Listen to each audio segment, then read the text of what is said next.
Alors, bonjour, bonsoir, en fonction du moment où tu prendras connaissance de cette vidéo. Nous allons continuer notre voyage entamé la semaine dernière sous le thème « Il y a de l'espoir pour toi ». Deux points, Dieu.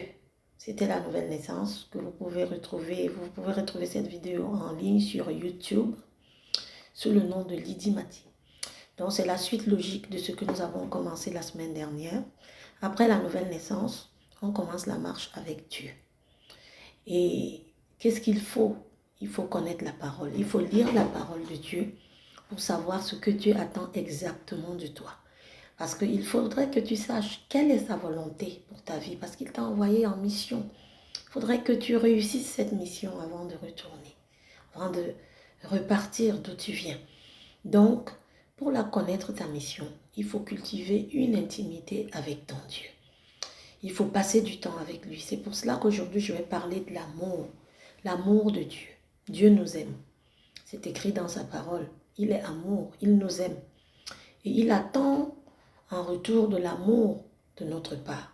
Nous devons lui manifester de l'amour pour lui prouver que nous sommes contents d'être ses enfants. Nous reconnaissons que c'est lui notre papa et que nous attendons tout de lui en fait parce qu'il est notre créateur. Donc il attend en retour de l'amour. Et c'est là que réside le secret d'un enfant de Dieu qui réussit, qui vit bien sa vie ici-bas.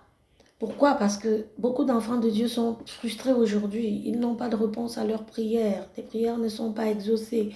Et puis, par moments, ils se demandent même si Dieu existe.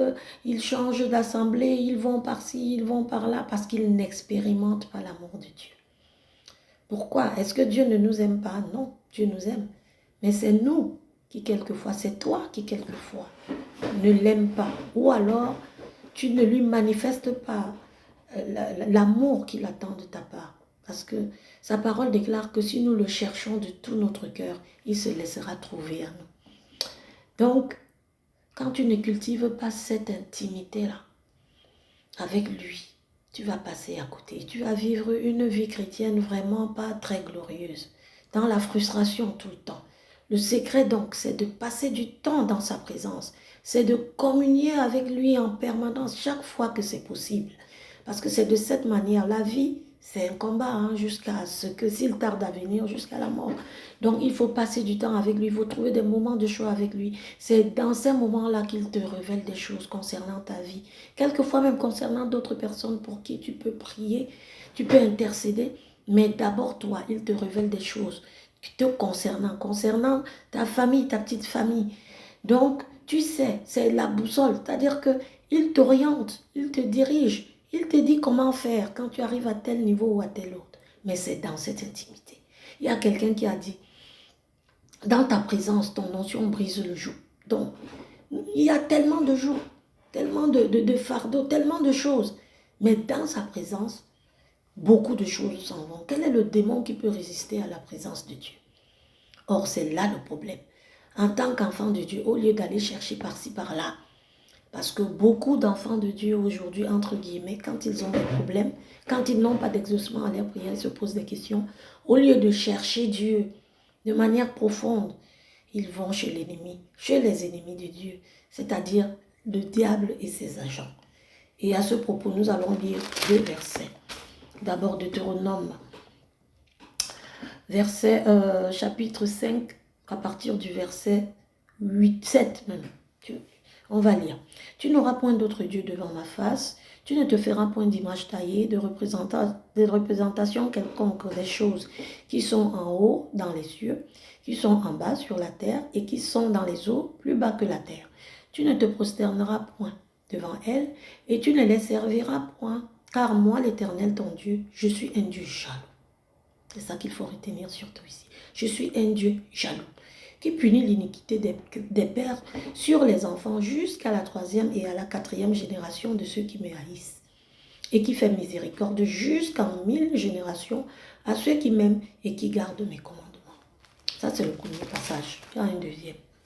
C'est toujours dans Deutéronome, chapitre 18, du verset 10 au verset 13, il est écrit: qu'on ne trouve chez toi personne qui fasse passer son fils ou sa fille par le feu, personne qui exerce le métier de devin, d'astrologue, d'augure, de magicien, d'enchanteur, personne qui consulte ceux qui évoquent les esprits ou disent la bonne aventure, personne qui interroge les morts, car quiconque fait ces choses est en abomination à l'Éternel. Voilà ce qu'il dit. Mais aujourd'hui, qu'est-ce qui se passe? Quelquefois, quand tu as des problèmes, au lieu d'entrer dans ta chambre, de prendre un genre, de prier, parce que tu vas au village adorer les crânes là-bas. Ou alors, tu vas voir ton féticheur particulier. Quelquefois même, il y en a qui prennent des avions, qui vont par-ci, par-là, chercher un prophète qui est là-bas, pour avoir une solution qui est là à côté.